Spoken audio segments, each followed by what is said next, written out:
Hi, Jacinda. In the one in 2 hours.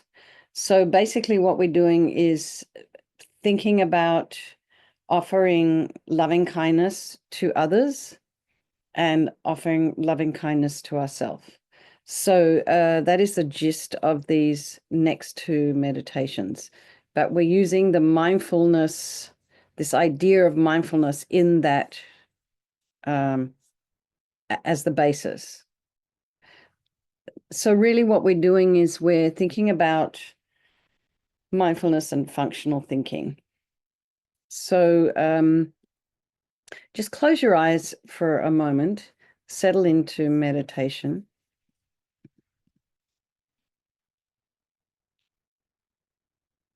And just think about, I mean, it's been a couple of weeks since we last met. So just maybe think about, reflect on what has happened over the last 2 weeks. Maybe if there's anything you'd like to share.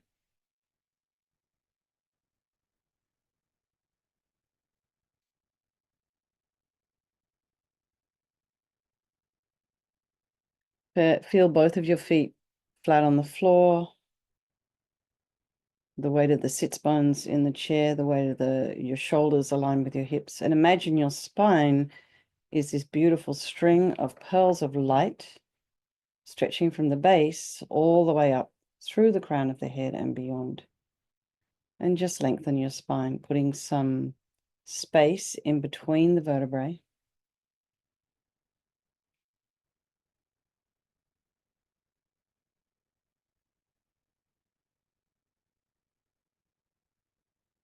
Just imagine yourself expanding and getting longer.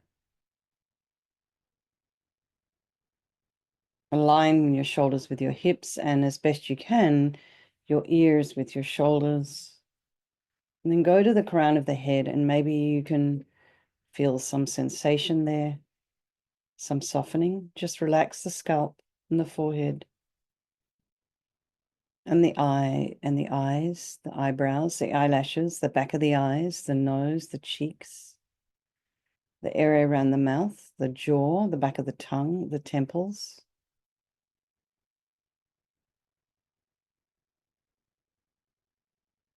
Relax the back of the neck and allow your shoulders and shoulder blades just to drop down. Relax the throat and the chest and the belly and all of your limbs.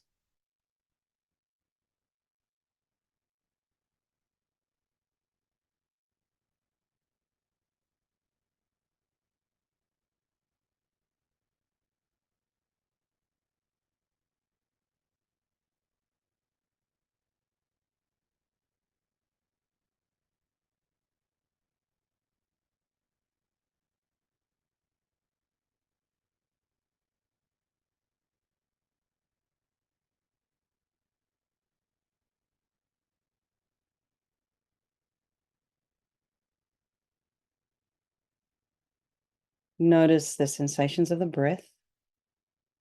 So bring your mind to the breath sensations as the air flows in and out of the nostrils.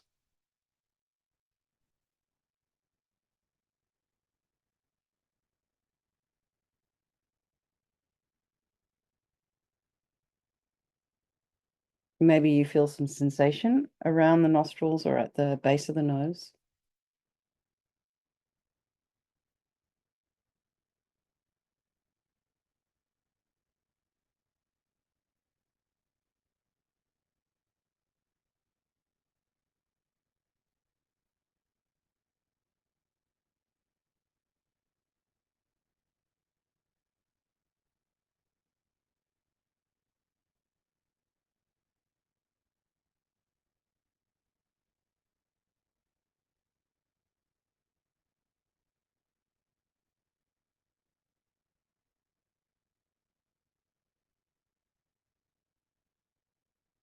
Maybe feel the sensation of the air as you inhale and exhale around your thoracic region,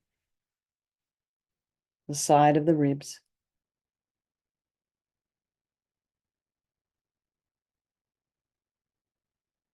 the back, the front, your chest. And as you inhale, the diaphragm drops.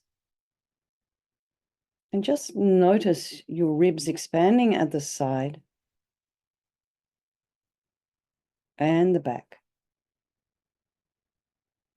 As you exhale, the diaphragm rises up, pushing the lungs, forcing the air out, or helping the air to come out. There's a lot going on when we're breathing. And then you may also notice the sensation of the breath as you inhale and exhale at the belly.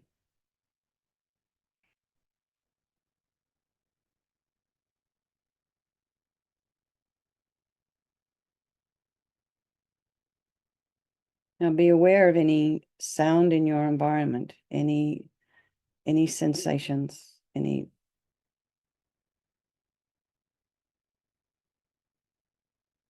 olfactory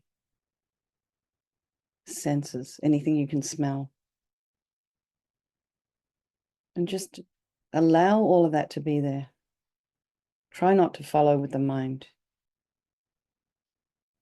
And then maybe be aware of what's going on in your mind right now, trying to put some space in between your thoughts.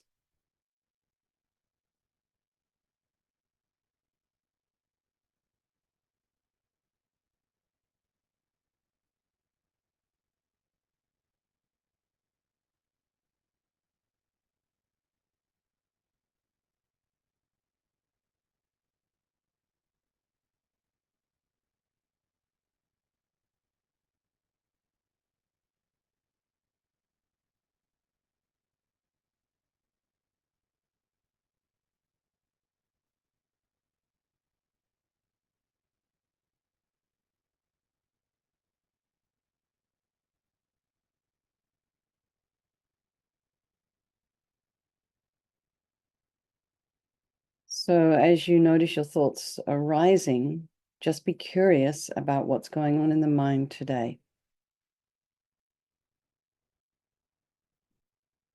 And due to impermanence,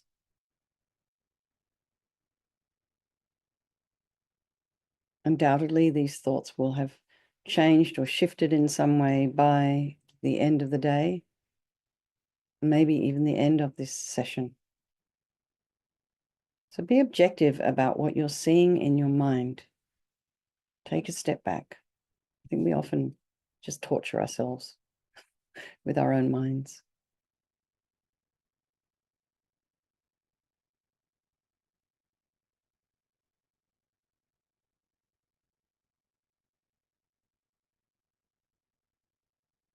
Take a nice deep breath and bring to mind all the people of your life. So you can start with your loved ones. You know, these are very precious people in our life who we have deep and meaningful relationships with, very strongly connected energetically, karmically. And then we have people in our life who we just wish weren't there in our life. And then we have our strangers. But you know, those people that we don't really want in our life are the ones that are our real teachers, because they really get to show you what's in your mind. And you know, if you didn't really have aversion for them, I mean, they show you that you have aversion. You know, if you didn't have aversion in your mind, you wouldn't think anything about them. There it comes again, that familiar old friend called aversion. And then we have all these strangers in our life, so many strangers, and all the sentient beings. So imagine that these relationships, they're not always stable. Even within a committed relationship, things can change and shift. And also these relationships can interchange, you know, like the stranger can become your best friend. The one you don't like could also become your dearest friend, and vice versa. And regardless of how you might feel about any one of these people at any particular time, they are all equal in their wish to be happy, their wish to be free from suffering, and having this extraordinary capacity for a Buddha mind. So I think we'll do this kind of 2 sessions that we're doing today for the benefit of all these sentient beings and for ourselves as we're moving along our spiritual path. So I wanted to know how everyone's doing. I just want to check in and just see if anybody had anything they'd like to share from the past 2 weeks or from their own, from the last session. Or generally just how you doing? Hi. Anybody want to say anything? Yes? No? You guys are all so shy. Oh, I'll Oh, chime good. in. Hi, Justina. Hi everyone. Um, yeah, I feel like I've just been I've been regularly waking up and meditating, studying the 3-minute goal and then finding myself doing more, um, maybe 3 to 10 minutes. But then I noticed like it seemed like forever I could not come home. Like I was just having a hard time after work, settling. And I feel like since I've been practicing in the morning, I feel like, I guess, stronger at night, but also through the day. I think it's had a big effect, basically. Like I feel like when I've noticed my mind drifting off, maybe bored at work or getting tired of like a routine or something, like I start going somewhere and then I've just been able to kind of recognize that and call myself back. And so yeah, it does feel like maybe there's like a bit of a muscle being worked on with that practice and even just the short 3 to 10 minutes in the morning. It's not very much. So it's pretty cool, I think. So Thank you thank for you. sharing that. Well done. I mean, because it's really hard to get yourself into a routine like that. And how easy is it to do 3 minutes and then you're like, oh yeah, well, I could do more than that. Yeah. And the fact that you've been finding some benefit. And I think I really like the way you shared that when you come home from work, it's a little bit more difficult to sort of settle into it. So it's Mhm. really smart that you do it in the morning as well. But if you are able to do even a couple of minutes when you get home, I mean, I know what it's like. You walk in the door and there's a million and one things that need to be done, like Yeah. the cat needs feeding or whatever, or mail or whatever, Mhm. washing up from the morning or whatever. There's always something to do. So it can be really a little bit distracting as well. But anyway, well done. Yeah.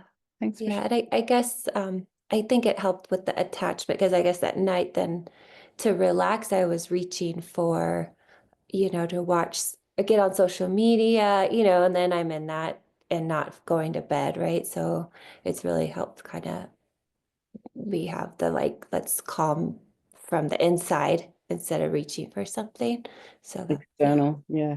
yeah. What I noticed also too about this when I was away in Hawaii, um, I have also the habit of just checking through social media and all this kind of stuff at Facebook page, and it's one of the ways in which I'm communicating with a number of people, and it's very, very distracting. And when I was in Hawaii, I didn't check any emails, and I didn't check very little social media, and I had no idea. It was also a little bit disturbing to find out what actually is going on in the United States right now. It's a little bit disturbing, and I was kind of agitated at a level that you don't quite really realize because you're constantly hearing this stuff. God, that doesn't sound right. Why they, and it just was such a relief not to have to listen to all of that. So I was actually quite happy to remove myself. So, and you can actually do that at home, set a day aside, and just say, I'm going off everything and I'm just going to focus on myself for the next, I don't know, 8 hours or 10 hours or whatever, and take yourself into a retreat. It's a wonderful thing to do. And you can even go to somewhere else. We have a number of centers down in the Santa Cruz Mountains, and they're very, very conducive for, just kind of going inside. But if you can do it even for a little bit in the morning and the evening, and it's really, so the other thing that you can do in the evening is there's some wonderful YouTube videos of even just kind of biographies of some of these great meditators. You can find them on YouTube. There's also a number of different teachings. So if there's any particular teacher that you feel connected to. So when you fall asleep, you're going to sleep with that imprint in your mind. So everything you look at, everything you see, everything you hear leaves an imprint on your consciousness. So if you can go to bed with either your own meditation or, something a little bit more positive, it's probably a little bit more helpful for your sleep, but also for your mind.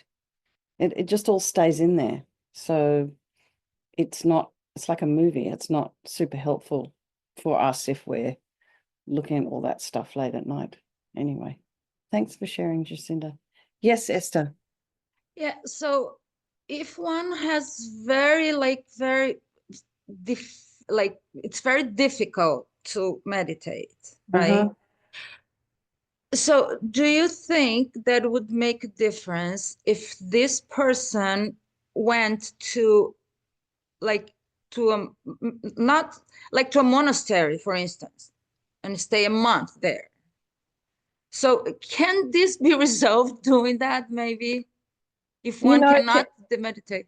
yeah, I mean, it's it's almost like you need a bit of a kind of a head start to kind of get yourself moving. So something like that would be a bit of a shot in the arm, I think. And so what I found when I went up to Laudo Gompa, which is where Lama Zopa Rinpoche's um, previous incarnation meditated in that cave. I did some retreat up there, and I was amazed at how easy it was to just settle into retreat in that cave. And part of the reason is because you're in a place where many, many people have meditated, where the previous Laudo Lama spent 16 years in there in retreat.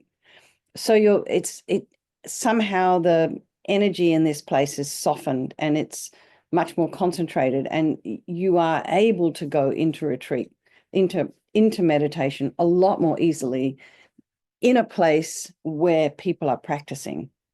So I don't know, it's probably got to do with the energy because everyone's doing the same thing. So it does make life a little bit easier for you. So yes, we have there's this Copan course every year at the November course at Copan. It's a bit of a rite of passage, that course. It's long. It's long. And it can be super fun, depends on, I guess, who's teaching. But there is many different elements involved. They teach you can do prostrations in the morning. You don't have to do that. There's also meditation in the morning. Then there's a whole day of Lam Rim teachings. And then I think a meditation in the evening as well. And then they have this discussion group in the afternoon. So you get to kind of know everybody. But it's huge. It can be like up to 300 people there. So it's a big old course. And then if you want to have a private room, you've got to be basically up at midnight trying to put your money down to make sure you get the room you want. So it is but I think it's a good thing to do, but it'll definitely get you on your path, and it'll help you create some level of discipline. I did also do, back in the old days, I did many of these Vipassana retreats. They're 10 days long. And once you've done a 10-day one, then they allow you to come and do a weekend. That is, if you do the Goenka ones, they're a little bit strict. Like you might want to run away and never go back because they don't let you move. But I don't know. I kind of really like and there's plenty of extraordinary people here in the US. If you look around some of our centers, you'll find there are people teaching that you can go and do a meditation retreat for a weekend or for a week or something like that. And that would really help you, just to kind of give you a bit of a kickstart. Yeah. And Yeah, I'm sorry. go Yeah, on. no, I took a course at Copan, but was only like 10 days. Uh-huh. But I remember that I would not, I mean, because you cannot use the cell phone there, right? You have to Yeah. leave the reception. Well, So they I ask you to. realized, and you can, some hours during, you cannot talk and this and that. But even it didn't bother me actually. Like, but if I'm home, I almost check, I'm always checking the phone. And then I try to meditate. So I can, then I'm going to check the phone again. It's like so hard. Yeah. So in a way, if you know that's a thing for you, you can like leave your phone in the kitchen, turn it off, put on do not disturb, and then put it in a different room to yourself. Like don't have it with you. And then you have a analog clock if you need a clock. Or even the thing is, even if you have your Apple Watch on, it's going to tell you when someone sent you a text. It taps your wrist. So I think I do appreciate it's very difficult at home. One of the things they do suggest, if you have room, is to set up a room or a space in a room that is conducive for a place that you only do your practice in. So not everybody has that luxury, but you might have a particular chair or a corner in a room where you can put a cushion down and that's your meditation place. Do you have children, grandchildren, anything? No. Okay. So the other thing too is to kind of keep the pets out when you're trying to meditate. A lot of people love to meditate with their pets, but it's actually a little bit distracting. And they love it when you sit down because they want to come and sit in your lap. But really, if you're going to meditate properly, you'd want to, I mean, in a really focused way, you probably want to keep all of the distractions out of the room. But even if you're only, and you'll find that you can only maybe just do that for 5 minutes. And, like Jacinda's been doing, wake up in the morning, first thing you do is sit up in bed, do 3 minutes of meditation. And that just kind of sets you on your day, gets you moving. But if you've already done a Copan course, good on you. That's fantastic. Maybe you go back and do another one. Yeah, I'm I thinking. know what it's like. You go and do this meditation retreat and you come back with all these good intentions, and then all of a sudden your life takes over again. So it is quite difficult. So one of the things I really like about the Tibetan Buddhist tradition is there's so many things you can do in the morning, that are also meditation. Water bowls is a form of meditation. Offering a tea to one of the protectors is a form of meditation. Prostrations are a form of meditation, and exercise. There's many things you can do that are not about just sitting down. So, this course is a mindfulness course. So you can mindfully fill your water bowls, not being distracted by anything else. That is a form of meditation. It's just a different form of meditation. Right. Yeah. But so you would suggest like someone that if they can do it, go to a retreat, or then it really makes it easier, right? To be in that Absolutely. environment, right? Yeah. Because you've also got, and I noticed also too in the retreat place on Maui, it's not, one of the recommendations is you go to a place that's been blessed by a particular lama of your own tradition. Just makes it somehow energetically it's similar. But I have a feeling there's been a lot of practice done in that particular place, and not necessarily Buddhist practice, but different kinds of practices. But people coming in very sincerely with their own whatever yoga or whatever tradition they're doing, very sincerely coming in and doing some internal work, and you could feel it. So when our practitioners that came on this retreat, they were all beginners. They were new. They were definitely new to meditation, and only, some of them only a year of yoga. And I was very surprised at how quickly they were able to sort of just sink in. And, they came and they did their meditation sincerely, and I think they got great benefit from it. And that was probably because they were in this contained environment. They had a schedule. Their job was to come to class, come to meditation at 7 o'clock in the morning and have breakfast at, between 8 and 10. And that kind of started their day. And then we would have a yoga practice. But I think it is great if you can find a retreat, try and stick with your own lineage.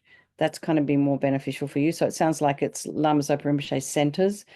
They are offering, retreats for beginners as well as more advanced retreats. So, it's always a good thing to be able to offer to yourself to go and do one of these things and just immerse yourself in the whole environment. And I love Kopan because it's, it is also another place it's really easy to meditate there, despite all the noise and the clutter and the running around and the shouting and the monks and it just is very easy to sink in.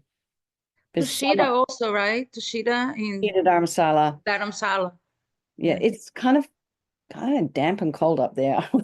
I kind of prefer Kopan, but yeah, there's retreat there as well. They do these Lamrim retreats. They do 10-day retreats there.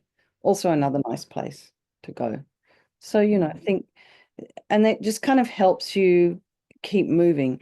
The other thing too is if you have a center in your area, you don't. Whereabouts are you? It's in Arlington, Washington.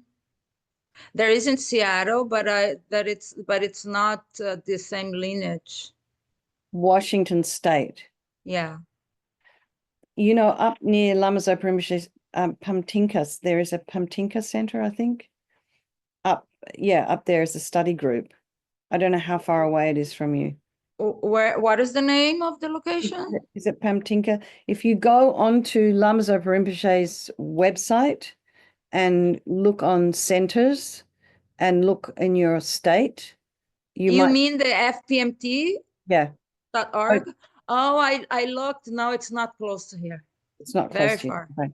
Very Okay. far. Yeah. Anyway, So I've been doing only online. When I was in Florida, I would go to the Deerfield Beach one. There is one there close to my house. But now here, no. Yeah. So I think your best option is to stay online and then take yourself off to, sounds like you enjoy Kopan. And also there's, Yangtze Rinpoche is close by. He apparently wonderful at leading retreats. He does wonderful Tara retreats. I think they're just finishing. So anyway, I think, yeah, I'm sorry you live so far away from everything. Okay. Yeah. Thank you, Esther. Anybody else have anything they'd like to share? Gabe, do you want to say something? You're very patient there, waiting for us to start. You're muted. I somehow can't hear you. No, you're muted. You're not muted, but I can't hear you. That better? That's better. Just mess around with it and it seems to work. I've been given a couple of malas since last time. Nice. I started folk dancing this last week. I went a couple of nights and I noticed like my mind is completely fixated on the steps and the moves and I don't think about anything else. So that's kind of meditative. Oh, that's fantastic. How interesting. So it's kind of like a mindfulness practice.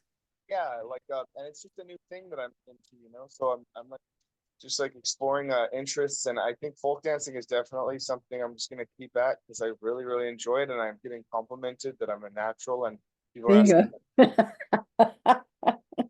functions here and there when there's like music or a DJ or a band, just a normal function, just improvising more modern music, but I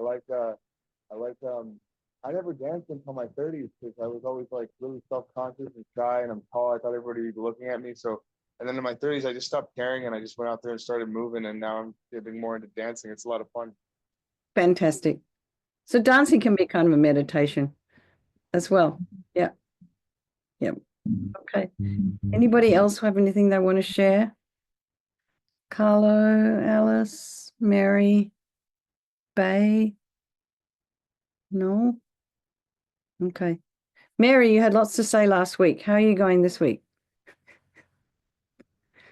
Well, I kind of dropped off again. Like my problem is like I'll get a lot of enthusiasm and I'll meditate for, like a few days in a row and then I just stop. I know how that is. I think we've all done that. So I've been too embarrassed to say anything because I haven't been meditating. And that's okay. That is really, really okay. You don't have to worry about it'll come. The fact that you're here today is maybe just enough for now. So you don't have to feel bad because you haven't done it. If it's like Esther was saying, sometimes it takes a little bit of, we have very distracting lives. And so it's very easy when you're in the retreat and you've got the conducive environment, you've got a structure and you've got a timetable and someone's making food for you and you become part of this energetic environment. And then when you have to set that up for yourself, it's a whole different thing. Well, I've been thinking I need to get rid of my TV set. Because I get up in the morning and I turn on the TV and then I get involved in watching the news and then I get distracted and like I gotta just like not turn it on or just I'm thinking, maybe I should just get rid of it. So what is TV doing for me? Nothing.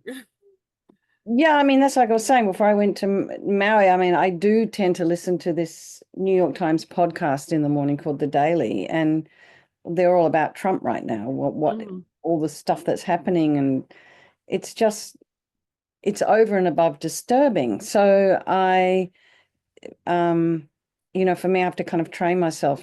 There's many things that we can do when we wake up in the morning. We have a choice every minute of the day to do what would be in service of our peace of mind or not. And I find it's a habit for me to turn on this podcast while I'm making breakfast. I've been doing it for years, since the pandemic when I was at Rinpoche's house. I would do that. Yeah, I'm not sure if it's really serving me right now. Maybe silence would be better. So the other thing that's been happening, did Kimberly join any of our sessions? Kimberly Adriasen? Do you remember? No, it must have been the other group. So there's one person who's been coming to some of the things that I lead called Kimberly, and she's a bit of a cheerleader for everyone. And she recently was diagnosed with metastasized cancer. She has about 6 months to live now. And she doesn't mind talking about it because she's put it all on Facebook. But she's in palliative care, so it's just pain management. And what is so curious is she's so happy to share her experiences right now on just like in this, because we do this Vajrasattva 5 nights a week. She's very happy to share with everybody what's going on for her. And she's very happy to share on Facebook what's going on for her. What is so inspiring to me, she continues to put posts on Facebook. This is probably not going to last for many more months because she's going to get to the point where she won't be able to. But it really is on our face because every night there she is and going through different forms of treatment and pain management and all this kind of stuff. And then it's like, well, how are you managing your life now? How are you managing your mind now? You've only got 6 months to live. It's really kind of like, if I knew I only had 6 months to live, I think I'd be living my life perhaps a little bit differently. So that's always it's a sobering thing to think about, but you could walk out into the street tomorrow morning and get kind of knocked over by a car. And, it happens, and I have one of the nuns I was working with down at Rinpoche's house used to, every time she went out, she would leave her room in such a way that if she died while she was out, everything would be easy for people to deal with. I just thought that was amazing. I never do that.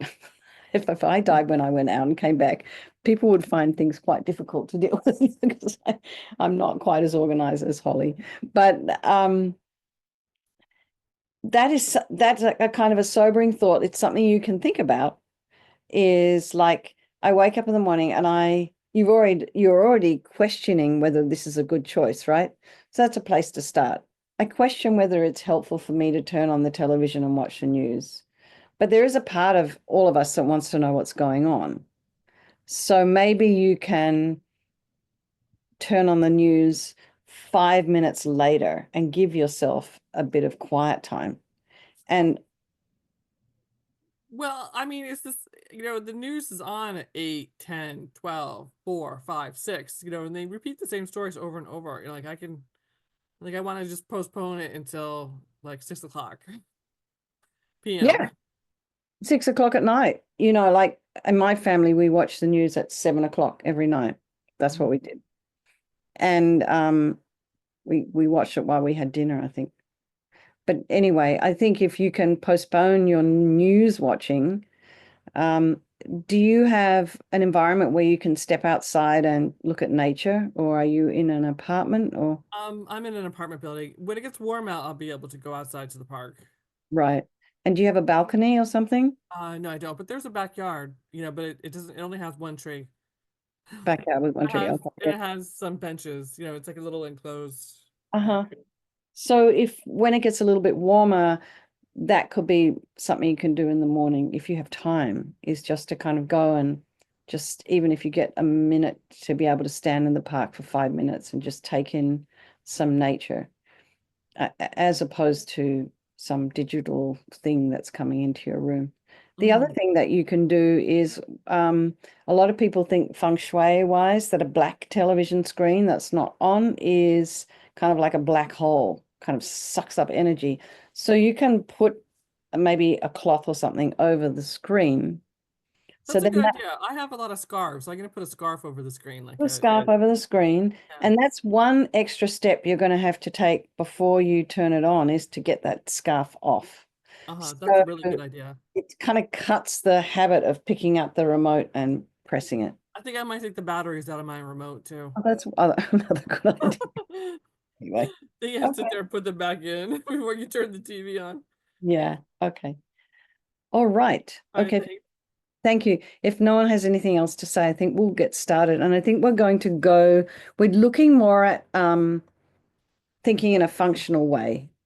So, you probably have been noticing as we've been doing this course, as we've been kind of applying the mindfulness meditation, you're becoming aware of the different kinds of thinking that you've been engaging in.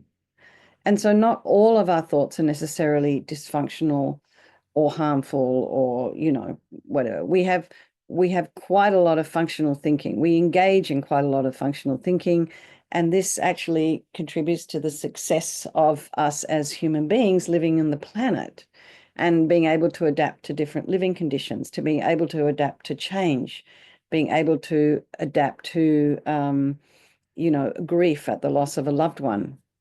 And, we have this extraordinary ability to think and problem solve and be creative. So, as we become more proficient in this process of practicing mindfulness around what we're thinking, we can refine our power of discernment by differentiating the different types of thinking our attention is involved in. And so we can also sort of think about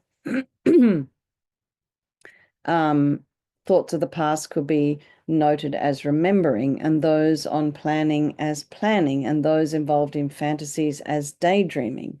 And this way we become more mindful and in regards to the types of habitual thinking we tend to engage in. And you can also maybe start to journal what you're thinking, maybe just journal your meditation experiences, or maybe something happens in the day and you want to journal it.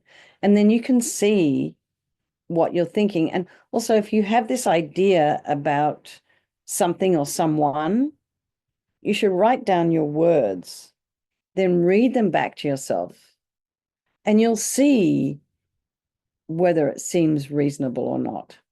And also, the same thing with functional thinking. You can write, if you have, strong feelings of love for a person, for example, or you really respect or admire a person, you can write down all these thoughts. Or maybe you have some positive things about yourself, write them down, and then read them back to yourself. Okay. So even though we can use a few simple terms like remembering or worrying or daydreaming, the act of noting or labeling with words is also a form of thinking. And so you can regard this as functional thinking because it serves the function of helping us to strengthen this discernment of thoughts as thoughts. So we can protect our mind from falling back into believing in following involuntary thoughts. So we have all these habitual thoughts. It's really good if we can kind of cut some of the dysfunctional ones. And some of these dysfunctional thoughts that we have kind of, this creates a sort of reactivity inside of us that kind of influences our choices and our actions. And it helps a process of kind of letting go, whereby we withdraw, investing in our habitual thinking and our belief in the contents of our habitual thinking, our reactive thoughts. And this is not necessarily the reality of our life. So, as Gabe was saying, not Gabe, yeah, Gabe was saying about he's gone out and people are giving him positive feedback about his dancing. But, so he might not realize that he is a person that moves naturally. So it's almost like sometimes we don't recognize, the qualities that we have. And it's really good if we can start to do that. And so the reality for Gabe is that he didn't quite realize is that he has a natural ability to move. Yeah, so sometimes we have a lot of things that we're really quite good at that we don't realize we are. So the contrast between someone saying, oh, you're a great dancer, and what you think of yourself as a dancer might be two separate things. So it's quite good if we can kind of merge it, have a little bit more of a realistic view. Okay, so we're going to do now a brief meditation on the mindfulness of thoughts.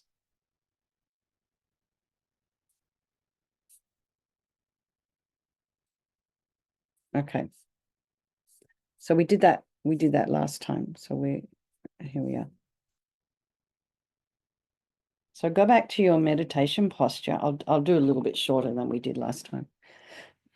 And just notice the softness in the face, in the body. Allow your body to relax. Come back and focus on the breath. Allow a softening and a relaxation to flow through the body. Notice the sensations of breathing.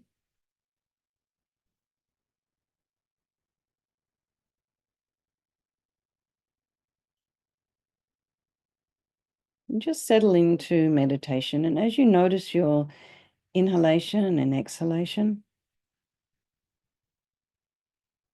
just use it as an opportunity to release. So you're releasing anything unharmful, unhelpful or unwanted. In the same way we breathe out to release any of the stale air in our lungs. And so you can think of the breath as a resting place for your attention, for your mindful attention. It's a place where you can always come back to at any time to steady yourself.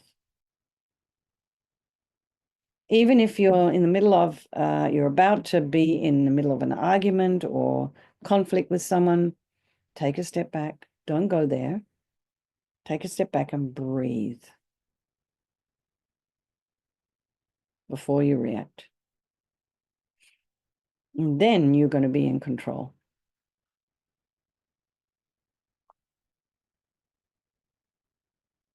So just bring your mind to the breath sensations and notice as you're exhaling,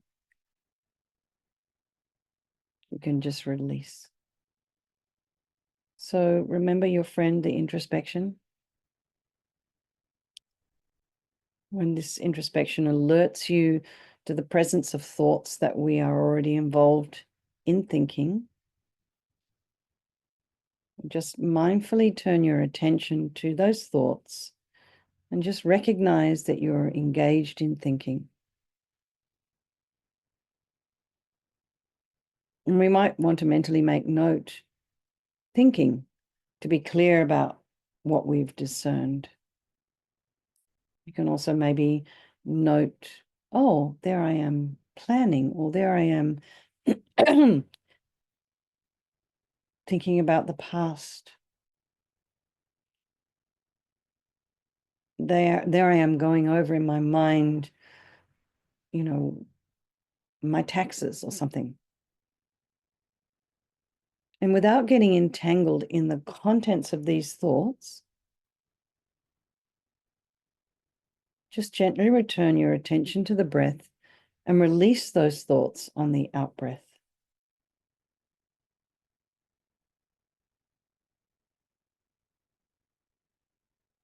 So we'll just do this for a minute or so.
So that's just one technique you can use.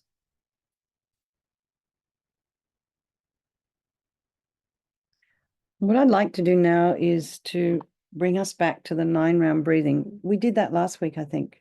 Did we do the 9-round breathing? Yeah, okay.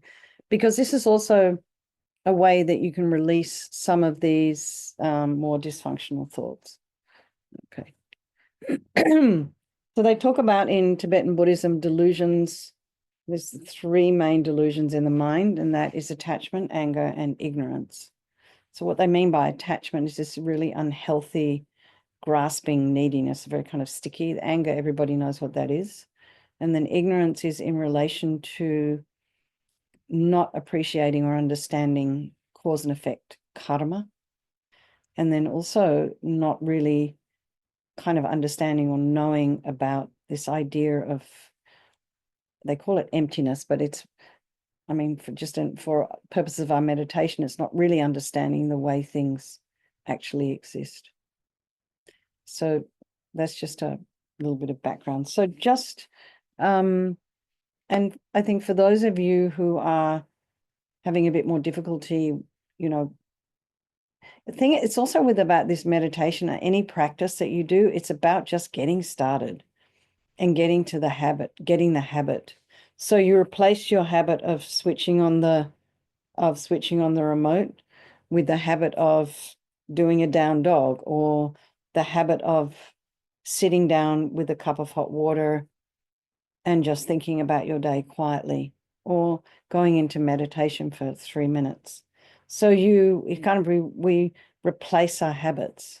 I think, Jacinda, you were talking about, you replaced your social media watching habit with something else. Yeah, I mean, we might not be able to jump from one habit to another in one step. We might have to do it in small steps, in little steps. So you don't jump from social media to meditation, you jump from social media to watching something maybe a little bit more virtuous or less mind-numbing, you know, like maybe a documentary on what other great meditators have done. So inspiring. When I was in retreat in Australia, I had to do a 1-year retreat. I was only allowed to read biographies, and they were just so inspiring to read. It's wonderful what these people have done. Yeah. Anyway, so let's just do our 9-round breathing before we have a bio break. And just remembering, I'm not mirroring you, so I'm going to be opposite. So breathe in through the right nostril, blissful, radiant white light.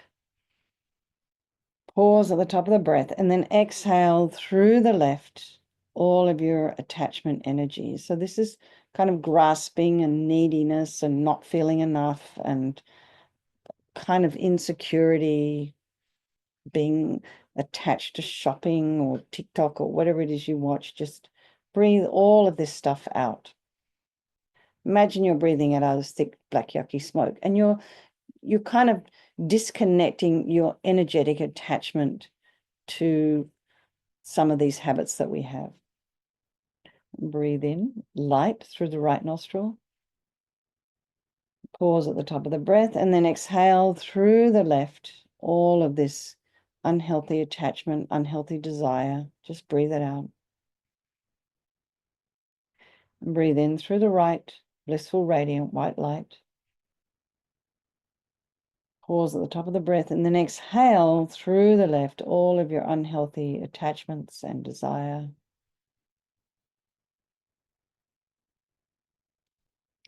Now, block the right nostril, breathing in through the left, light. Pausing on the top of the breath, and then exhale through the right, all of your anger energy and bitterness and grudges and depression and jealousy. So just exhale all of that as thick, black, yucky smoke. You don't want any of this inside you. And maybe you have a particular situation that you're working with right now. So breathe in again through the left, light.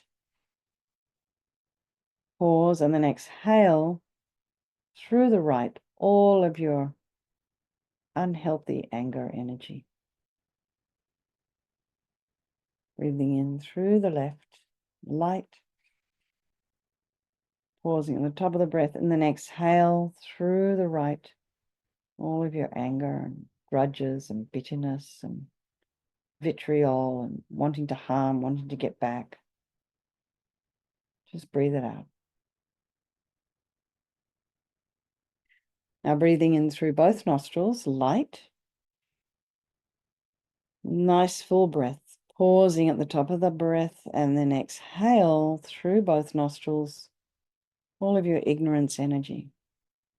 And we're really, through this process, we're cleaning the dust off our mirror, because we have at the core of our being this pure, clear stuff. We just got a bunch of dust over there. So just clear that off, breathing out all of your ignorance energy, not knowing about cause and effect. And also not knowing that I could be dead tomorrow, so why am I wasting my life with all this stuff? So breathe in light, pause, and then exhale all your ignorance energy.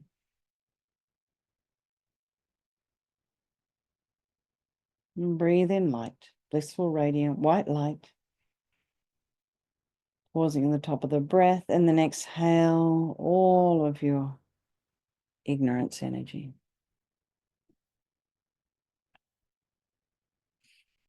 So we're just going to do one set today, and we're going to meditate for another minute. Just feel how you are. Notice the difference between now and when you came into the Zoom room.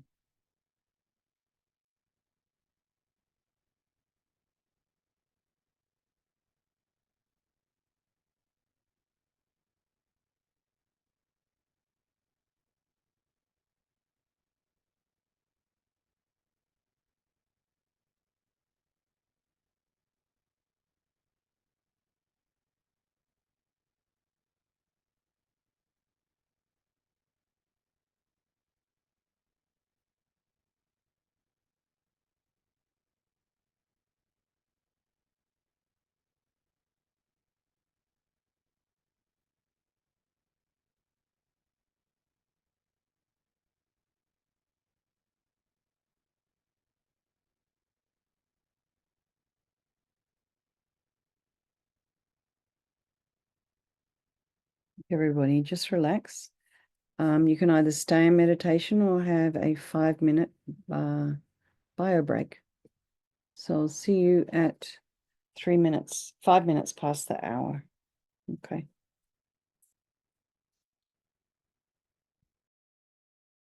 Hi, everyone. Back again. So I haven't heard from Carlo or Alice. How are you guys doing? Are you even there? Okay, no answer. All right, so we are going to do now mindfulness in analytical meditation. And we're going to use loving kindness towards self and loving kindness towards others. So mindfulness, when we pay mindful attention to an object of interest, we can examine it and evaluate it either in general or in great detail. And this examination and evaluation can involve thinking, like you apply concepts and reasoning to gain a better understanding of the object. And this type of meditation is called analytical meditation. So think about this practice of loving kindness. When you bring to mind a loved one, and then you have a visual image of the person appear before you, you're attending to this person with mindfulness. And you can further reflect and examine what you know about this person, held in mind by mindfulness, especially in terms of their good qualities and many loving, kind actions towards us. And then you might respond with a heartfelt feelings of love towards that person. In this way, mindfulness, reflection, and discerning wisdom have contributed to enhance this quality of loving kindness. And you can also apply the same process to yourself, making yourself the focal object of your own reflection and practice of loving kindness. So here, the practice of mindfulness and discerning wisdom allows us to get a better understanding of the object or topic under consideration. And we can also use it to nurture these positive qualities that have arisen as a result of this reflection on loving kindness towards yourself or others and giving mindful attention to them. And this is some of the benefits of mindfulness in the context of analytical meditation. So analytical meditation is also used to meditate on Lam Rim, which is what we do on Monday nights here, 6 o'clock, if you're interested. And it's an analysis is really just thinking,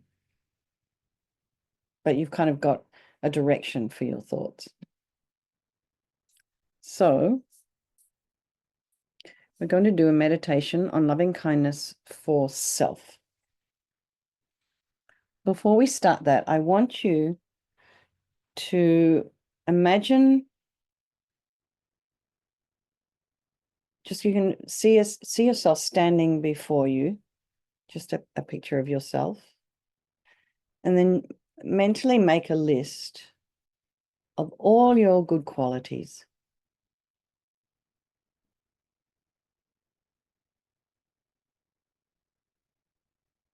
So, I mean, from the things that some of you have shared, I can tell that, Mary has this level of honesty, that Jacinda is persevering, that Gabe has got a nice way of moving. So, there may be qualities that all of you have, and all of you may also have all those same qualities. But there might be something you're particularly good at. Maybe you're generous. Maybe you're generous with your time. Maybe you're a great cook and you love to share food.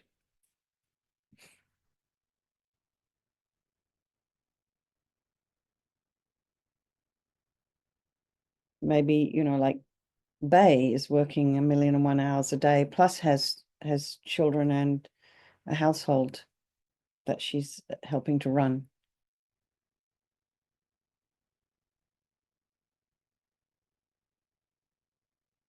So, all of us have these, these qualities. So make a list of them for yourself. What are the things that you're good at? What are the qualities that you have? Maybe you have interpersonal qualities.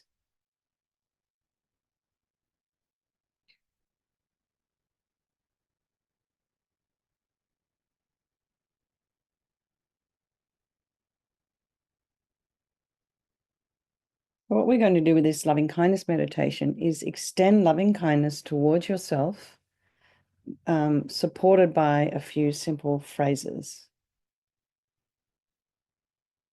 And we'll repeat the phrases slowly and mindfully. And we start channeling our attention in the direction of genuine care and concern towards ourselves. And then the heart might take a little bit of a minute to catch up. So allow time for your heart to respond when it's ready. So the mindful awareness will kind of encompass both yourself as the object of kindness and this inner quality of loving kindness itself as it suffuses our mind and heart. So to help facilitate this arising of genuine loving kindness towards ourselves, in between our repetition of the phrases of loving kindness, you can pause to reflect on the basis of having yourself as the recipient of your own kindness and loving concern.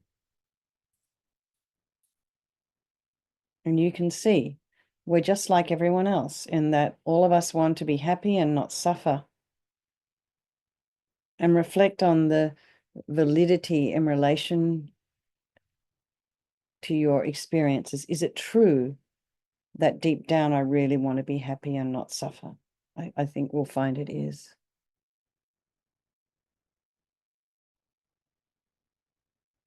And we can also think about other reasons to strengthen this quality of loving kindness towards ourselves.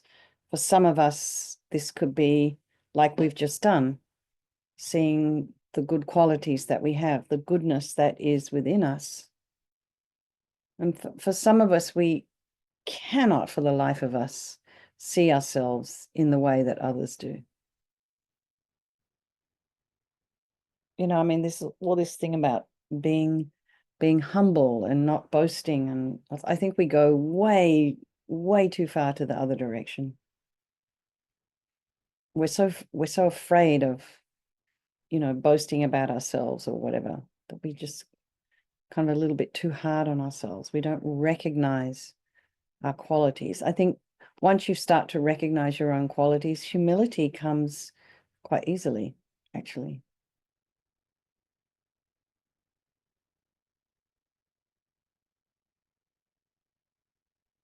But there's some of the other reasons for strengthening this quality of loving kindness could be sensing your own yearning for love, or remembering past experiences of happiness and wishing that for yourself. And for some of us, there's no reason needed to extend loving kindness.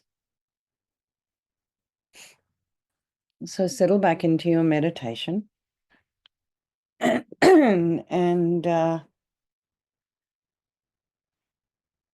focus back on the breath, relax the body.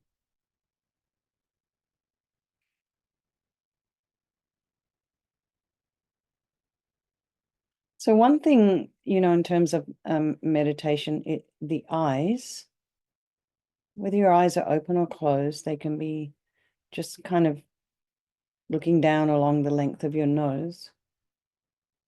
And if you find you're getting sleepy, you can just crack your eyes open a little bit and allow some light to come in. But make sure you're in this kind of have this, what they call in yoga, a drishti gaze. So it's an unfocused gaze. So you're not looking out, getting all distracted.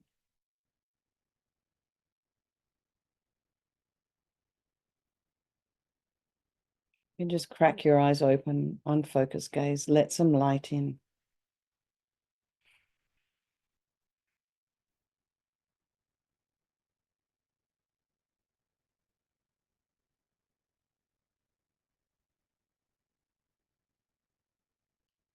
Notice areas of softness and ease. Just welcome those feelings. Maybe there's also areas of tension. And can you just allow those? Maybe you don't have to change them immediately for the better.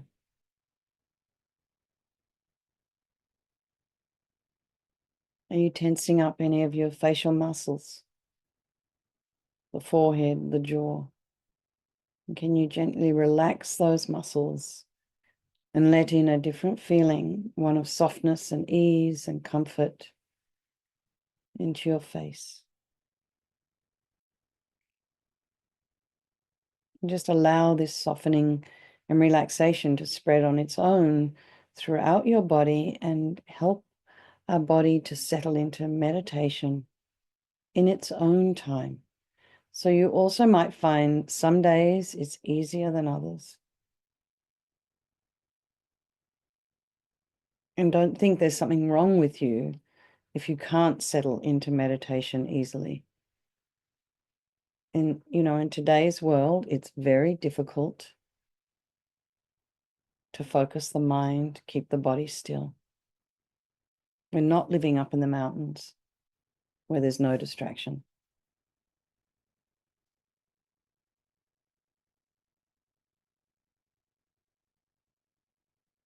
So now these phrases towards ourselves,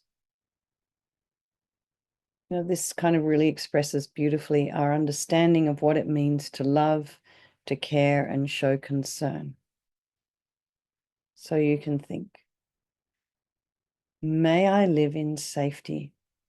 So wishing oneself to feel safe and have security in life.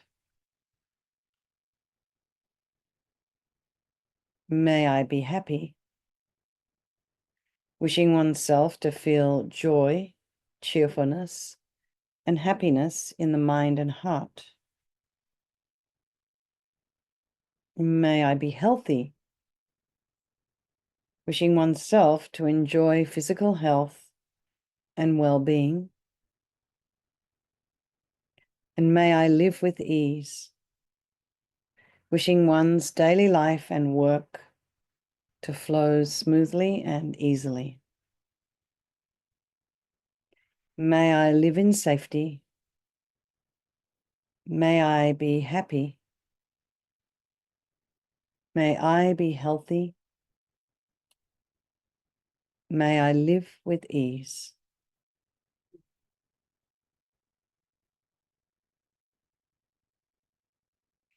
So you can repeat these phrases slowly and mindfully at your own pace, and stay connected to the intention behind these words.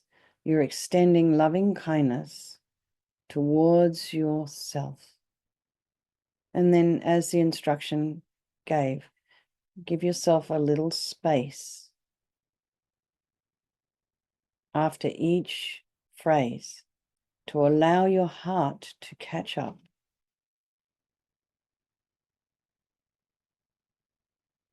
And then when you start to feel this reality of, may I live in safety, this concern you have for yourself. You're not being selfish. showing loving kindness towards yourself. If you have this towards yourself, it'd be so easy then to love others.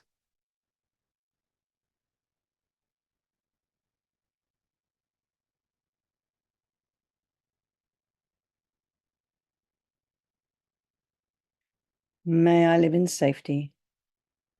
May I be happy. May I be healthy.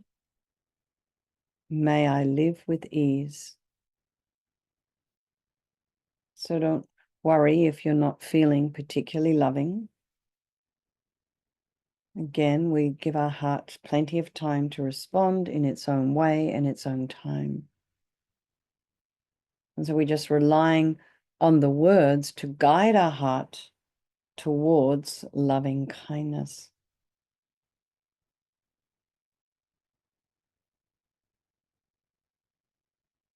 May I live in safety.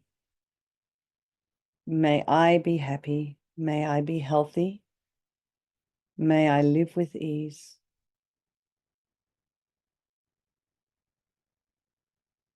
And when on occasion a feeling of warmth, of love and kindness arise, can you entwine these among the phrases and offer them back to yourself?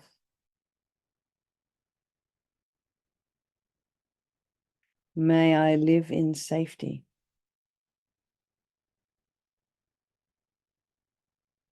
May I be happy.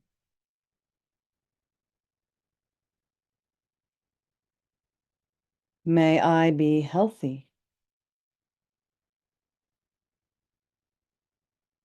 May I live with ease.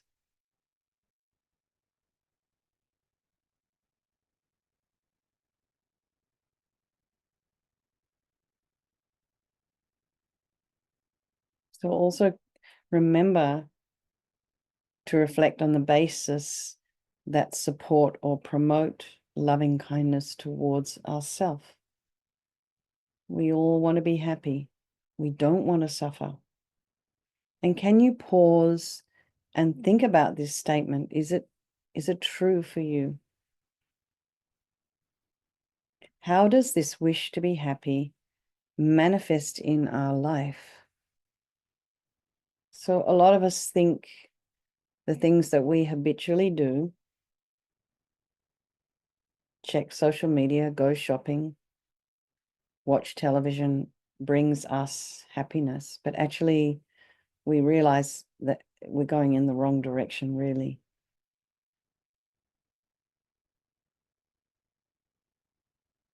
So reflect on the things that you do that you think are going to make you happy.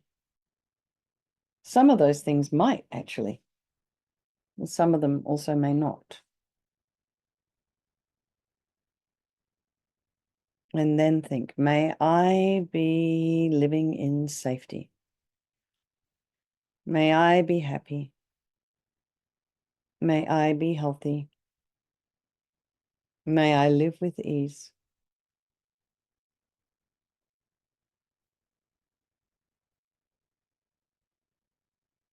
So also there are other reasons to, activate loving kindness towards yourself. So some of us might see the goodness within yourself, maybe experiencing past happiness and the wish for that happiness to continue. And others may have a sense of yearning for love within.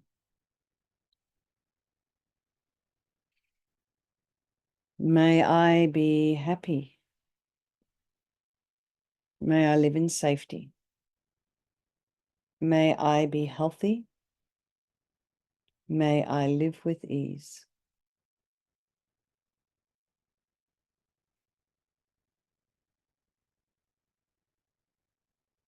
May I live in safety. May I be happy. May I be healthy. May I live with ease. So we'll just meditate for a couple of more minutes. If you find your mind starts to wander off, come back with these phrases. May I live in safety. May I be happy. May I be healthy. May I live with ease.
Okay, everybody, just relax and just unmute yourself if you have anything you'd like to share. The last meditation is going to be meditating on loving kindness towards others. And that will be the end for today. Anybody want to have anything? Bay, you didn't ever say anything. Do you have anything you want to share? No? Yes? Yes? No, nothing in particular. But I love loving kindness meditation. Sorry? Thank you. I love this meditation. It's just nourishing. It is nourishing. I was wondering if anyone found it difficult to make a list of your own good qualities. Were you able to do that? Hi, Carlos.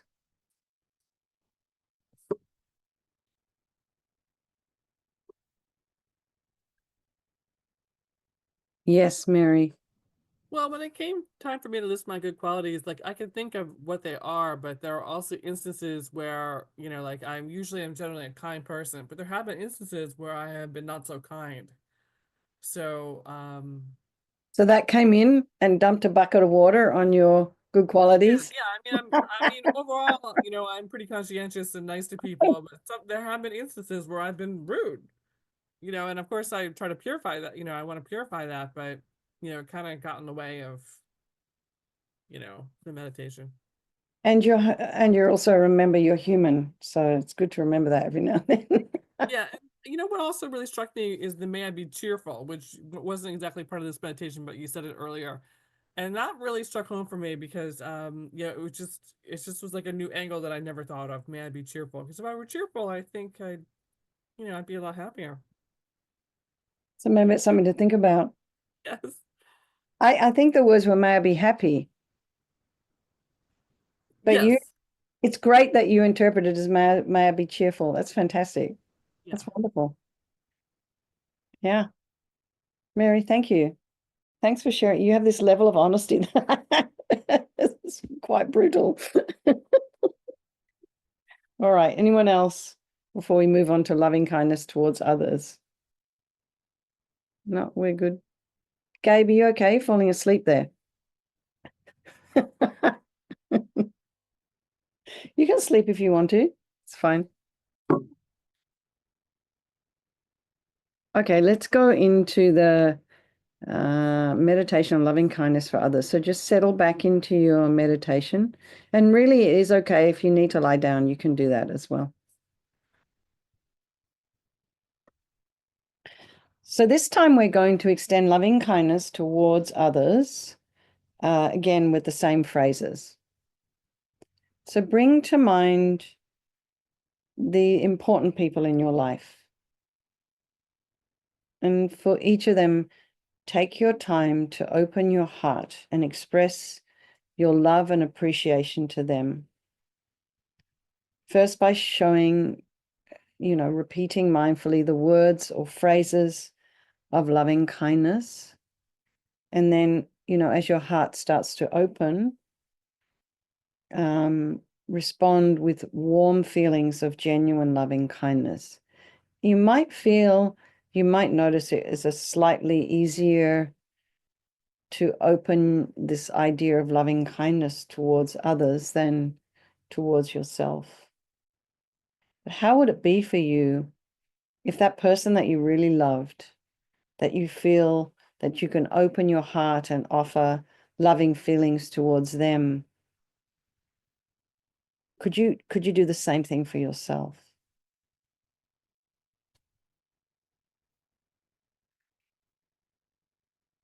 So your mindful awareness encompasses both the people, like we did in the first slide, it was yourself, as the objects of our loving kindness, and the quality of loving kindness itself as that suffuses your mind and heart. So again, to facilitate this feeling of loving kindness, in between the repetitions, we'll just pause and reflect on the basis for extending loving kindness and concern towards them. We can see that they're just like us and everyone else, in that we all want to suffer and we want to be happy. And we can also think about their good qualities, the kindness that they've shown to us, our thoughts and feelings about them. For some people, there's no need to feel loving kindness towards others. You just do. So again, settle into your meditation posture. And just again, allow your spine to be in its natural and comfortable position. You can have your hands resting in your lap in the regular meditation mudra, which is the right hand nestled in the left with the thumbs touching. And the forearms will be resting on your thighs.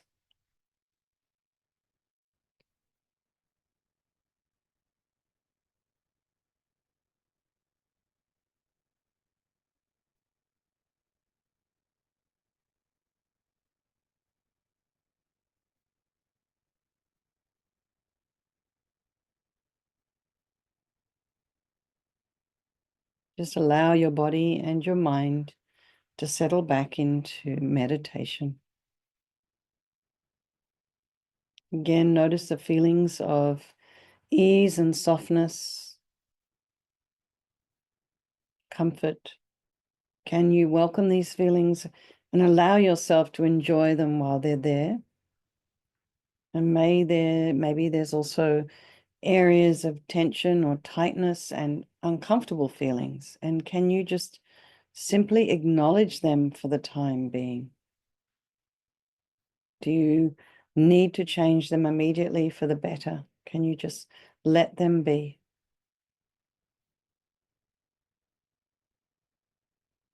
And check in with the sensations on the crown of the head and the face. Can you relax your facial muscles?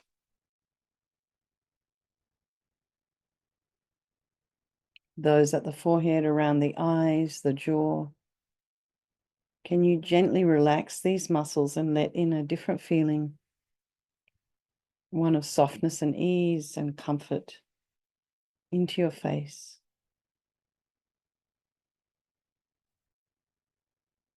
And just allow this softening and relaxation to spread on its own to the rest of your body,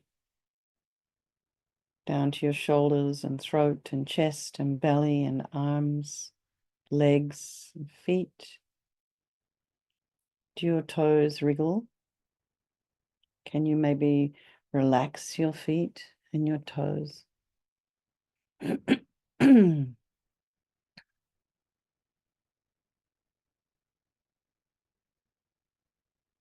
So we just repeat the same phrases, but we direct it towards these people in our life who are very meaningful to us.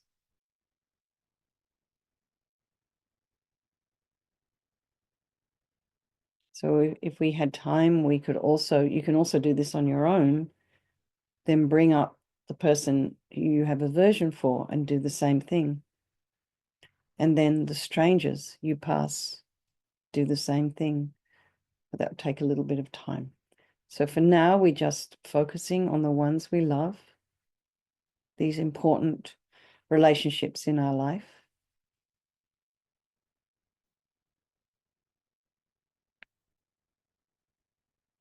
And these represent this concern and care and love. And we think, may you live in safety. So you're wishing your loved ones to feel safe and have security in their life. May you be happy. So you want others to feel joy and cheerfulness. Yes. That's exactly where you heard my word cheerfulness, Mary. And can they have happiness in the mind and heart? And may you be healthy. So wishing others to enjoy physical health and well-being. And may you live with ease. So you're wishing others, daily life and their work to flow smoothly and easily. So as you bring to mind the important people in your life, maybe you can do it one at a time. And just allow a visual image of the person to appear before you, and just further reflect and examine what you know about this person, his or her experiences, past and present, their hopes and their fears. And just actively reflect on the basis for extending loving kindness and concern toward them. Bring to mind their good qualities, their kindness and their love for us, or their natural desire to be happy. That's universal. And so we say the phrases, you don't have to repeat them, when I just do it to remind you, but you can say them over again and in your own pace, slowly, mindfully, and just really express your love and appreciation for these people in your life. And we've just had Valentine's Day, so we're kind of still in that mode. May you live in safety. May you be happy. May you be healthy.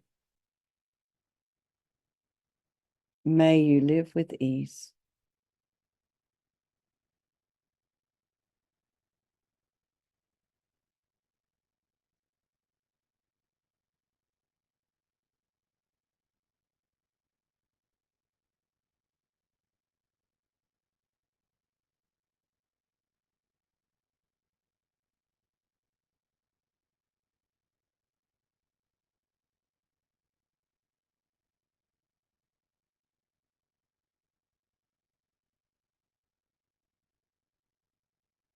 May you live in safety.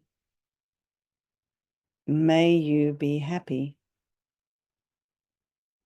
May you be healthy.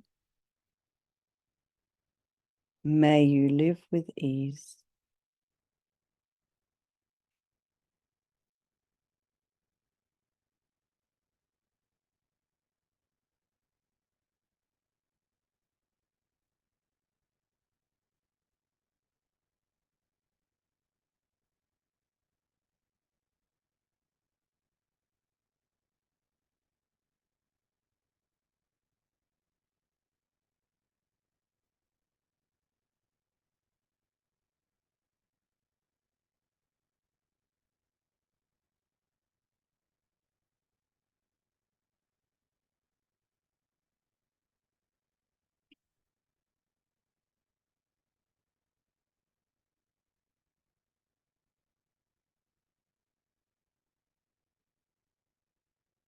So when your mind starts to wander off, you can come back to the breath, and then you can come back to these phrases. May you live in safety. May you be happy. May you be healthy. May you live with ease. Just allow your heart to respond in its own time, in its own way. And just rely on the words to guide our hearts towards loving kindness, towards these people. And also, it's really, really good to remember not to take these people that we love for granted. You know, we've worked so hard in the past, they would say, to have created a situation where we have people that we get along with, that we love, that love us.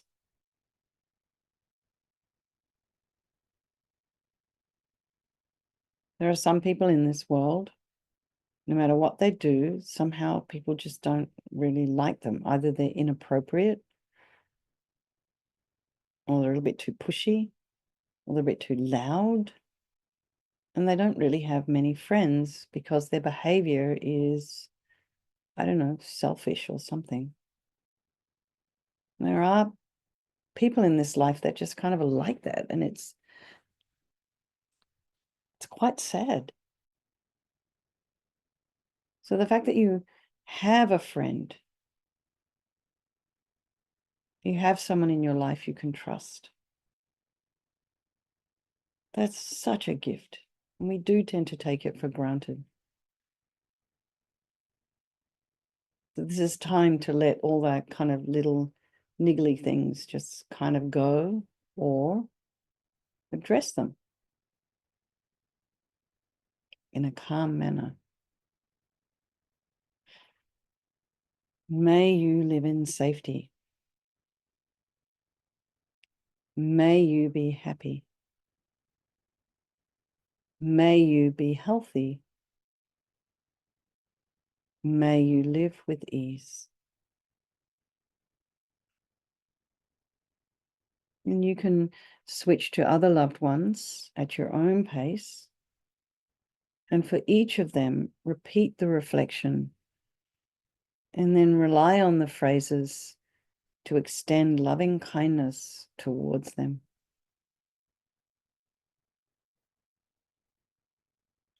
May you live in safety. May you be happy. May you be healthy. May you live with ease.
Everyone just relax.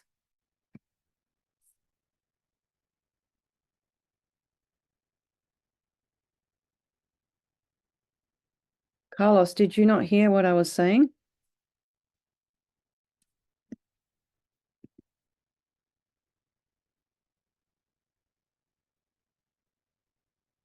Oh, you want me to write them maybe?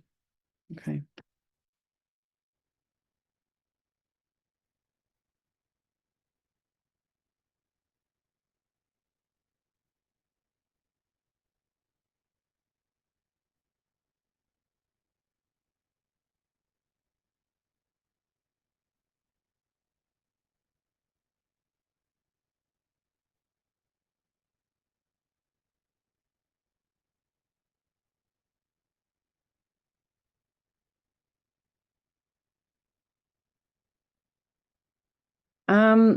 So excuse me, I'll put a link up here to the FPMT have this education training in a job description.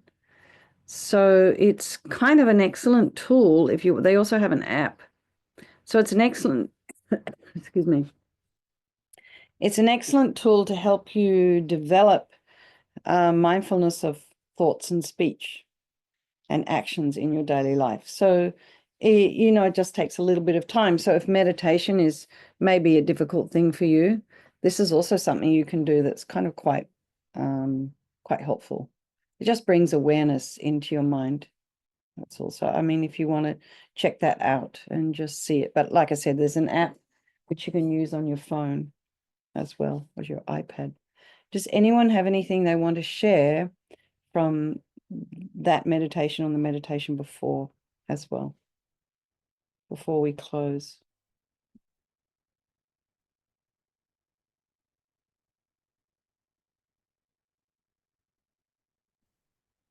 I'll just share, yeah, that it was I don't know, I guess with the one towards the self, like I could do it, but the one towards others, like I guess it felt more genuine. I feel like the one towards myself, I felt like I was just like, okay, like I will write these things, or I will say these things. It was kind of like just doing the task, but the towards the others, it just felt like so more from my heart, I guess.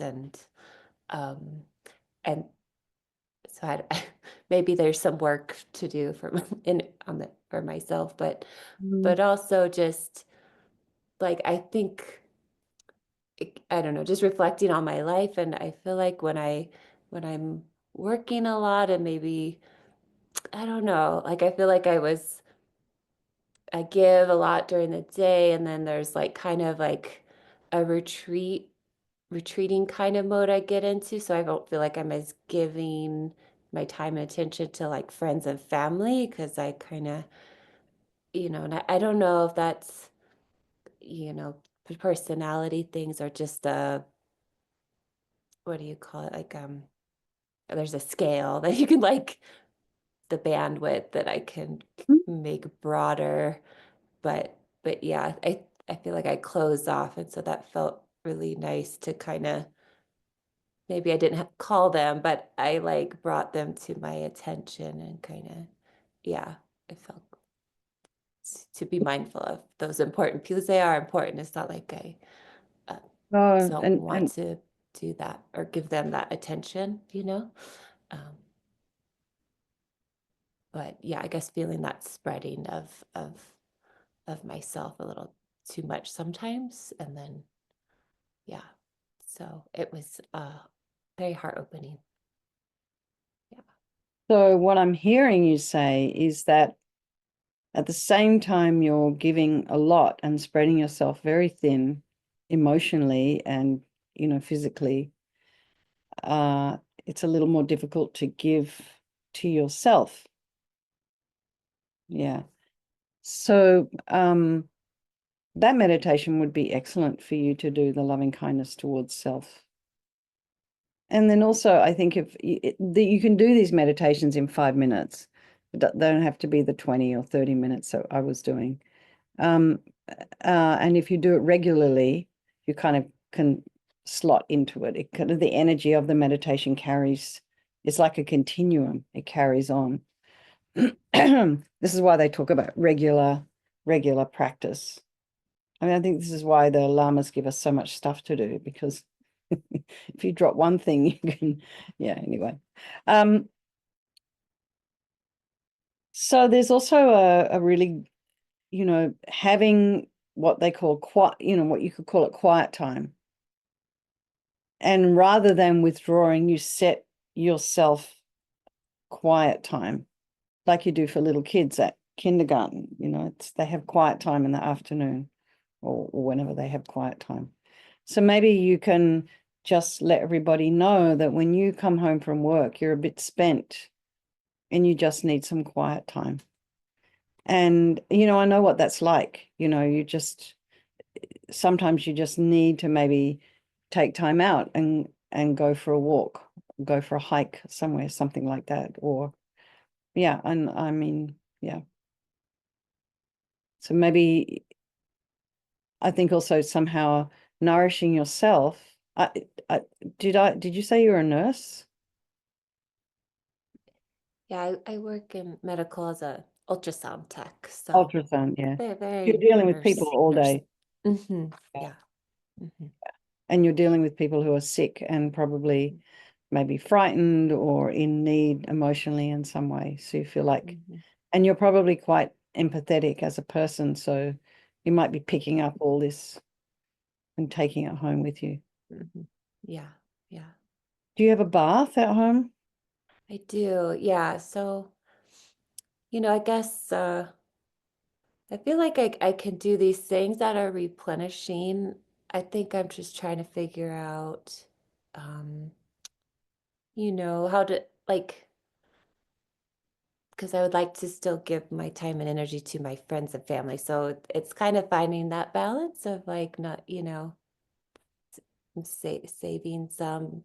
But I felt like this meditation towards others kind of helped me bring the close the people that are I think are important in my life, like to be able to kind of open, because I think I get a little when I go past when I spread out too thin, I kind of close up, you Yeah. know, or something.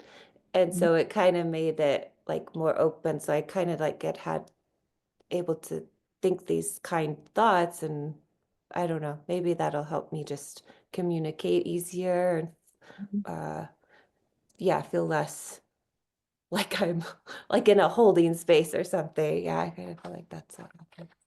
So Are you able to express to your family or your friends, you know, why you have to shut down or may not be able to be present, and that you might need some help or some support there from them?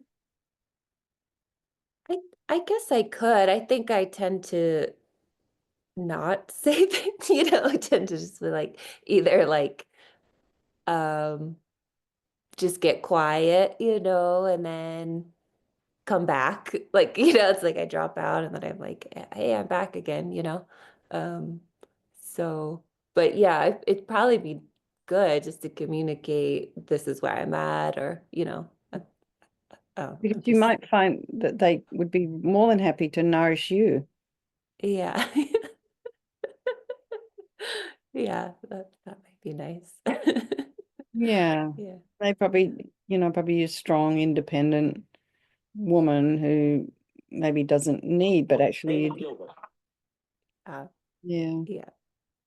Thank you for sharing all of that. It's also quite personal, so it's very helpful. And I'm really happy to hear that you like the giving to others help nourish your relationships with them.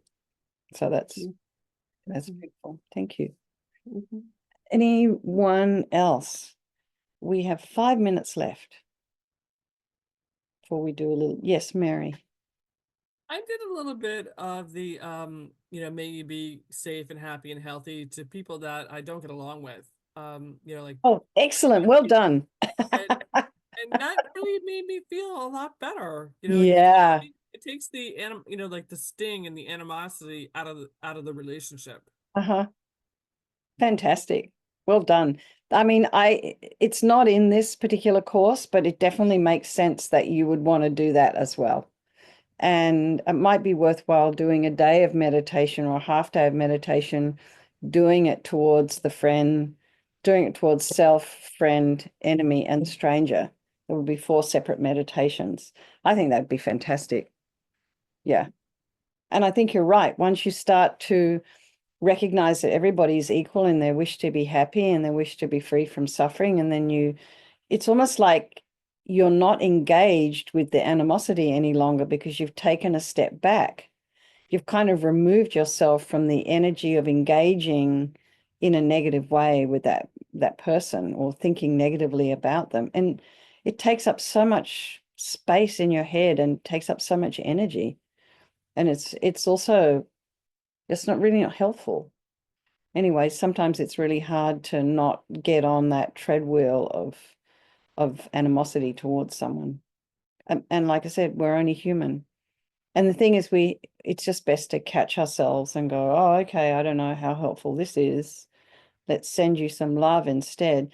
So before we finish, just one story from Lama Zopa Rinpoche. You may have heard it if you've attended any of Venerable Rabina's teachings, but many years ago, there was a student in Australia and he had a brand new BMW and his next door neighbor was keying it, like taking the key down the side. And he would go get it fixed, and then he'd come along next day, happen again. And so eventually he went to, he didn't know what to do because this guy was very angry with him.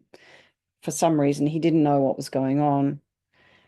So he went to Lama Zopa Rinpoche and said, what should I do? Oh, no, that's right. He got a group of friends together and said, you guys, what should I do? And they said, one of them said, well, I'll tell you what Lama Zopa Rinpoche would do was give him a gift. And he's like, you've got to be joking. Give this guy a gift. It's like thousands of dollars of paintwork on my car. Anyway, so he decided it would be, okay, well, I'll try it. So he figured out that this guy next door loves playing golf. So he got him the best quality golf ball he could find. And he took it over one day, knocked on the door and gave it to him as a present and left. And then he said a few minutes later, the guy came back and knocked on his door and he said, this is the most thoughtful, beautiful gift anyone has ever given me, and all is forgiven.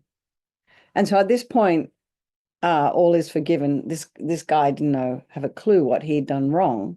Obviously, he had done something wrong in this other guy's mind, but then now it all had been resolved. And I just find that so interesting as like when you're really angry with a person, maybe rather than thinking animosity towards them, maybe give them a gift or something. Buy them a cup of coffee. And then it's kind of, when you do that, it sort of softens your heart in a way. Like you were saying, Mary, it's excellent that you did that. Well done. And thank you for sharing it. Well done. Really good. Okay. So you guys have quite a few different meditation techniques to work with. Bay,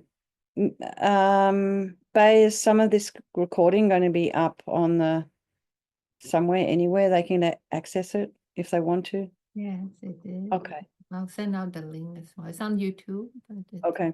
I will send everyone's email.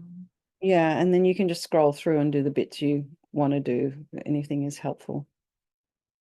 Okay, so we've got 1 minute to, I just want to dedicate with some very traditional Tibetan Buddhist prayers. And where are they? Kind of like this, the way this document's been put together. It was put together for the Saturday. Lama Zopa Rinpoche recommended we do these particular prayers on the, I think it might have been, I don't know, it was for COVID or something. Anyway, this is the dedications from that. And I'll just share them. Okay. Oh, we'll do the first one here on the left to actualize bodhicitta. Oh, Jang Chub Sem Chog Rinpoche, Ma Ke Panam Ke Gyur Chig, Ke Panyam Parame Pari, Gong Ne Gong Du Palwar Shog, Tong Ni Tawa Rinpoche, Ma ke panam ke gyurchig, ke panyam parame pari, gong ne gong du pelwar shog. And for His Holiness the Dalai Lama, Kang ri rawe kodawe jingkam dir, pandang dewa malu jungwe ne, chen raising one tenzin gyatso yi, shape si te baradu ten gyur chig. So we just now, because of time, we'll just have a think in our minds, have a strong wish for the swift return of our precious teacher, Lama Zopa Rinpoche. Not everybody has Rinpoche as their teacher, but we're hoping that he'll come back soon, because it seems to be a thing in this tradition. And then also you may have your own individual teachers. There may be a Geshe you're connected to or another Buddhist teacher that you're connected to. It doesn't necessarily mean that they're in this particular lineage, but they maybe helped you in some way. So just make a strong wish for them to live long as well. And also, I mean, weirdly in this tradition, by practicing generosity, it comes back to you. By wishing someone to live long, it comes back to you. So it's His Holiness says, if you want to be wise, be selfishly wise. Think of others. Be kind to others. Okay. All right, everybody.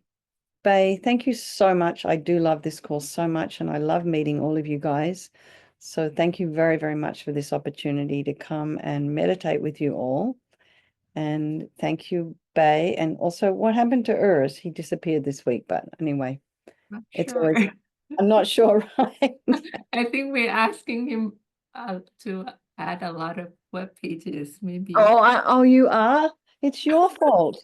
We have a lot of new programs coming up. That's fantastic. Right. Anyway, and thank you, Mary. Thank you, Gabe. Thank you, Esther and Jacinda and Carlo and Alice. And thank you for all your conversations and all your feedback. And I hope everybody's doing very, very well, that you all stay healthy and happy. And I look forward to seeing you again maybe sometime. So thank you very much. And another message.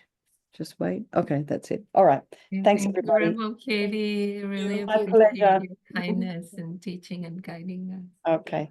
Lots of love. Great. Okay, Thank you bye-bye. so much. Bye, everyone. Bye. Bye, Have a good everyone. weekend. Bye. Thank you. Thank you.